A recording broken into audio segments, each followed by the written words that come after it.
Ngayong gabi, 10:32 p.m., tumama ang lindol sa Surigao del Sur at Davao area. Magnitude, 6.2, depth, 10 kilometers, mababaw kaya malakas ang pag-uga sa ibabaw. Epicenter, 22 kilometro and 89 degree ng Caguete, Surigao del Sur. Intensity 4, Davao City, Caguete, Carmen. Mararamdaman ng marami, maaaring may bumagsak na gamit. Intensity 3, Bislig, Mati. Ramdam sa loob ng bahay, nanginginig ang mga nakasabit na bagay. Instrumental intensities. Malakas sa kabadbaran, nabunturan, hinunangan, tandag.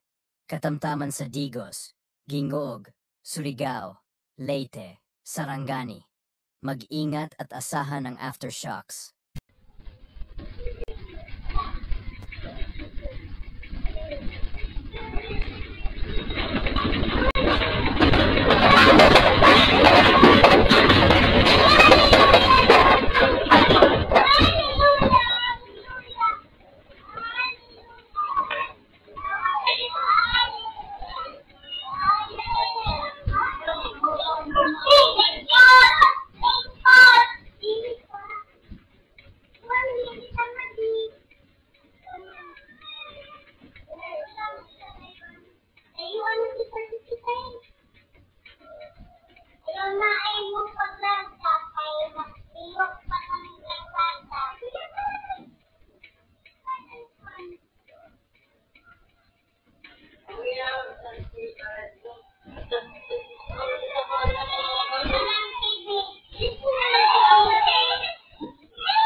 Wala na.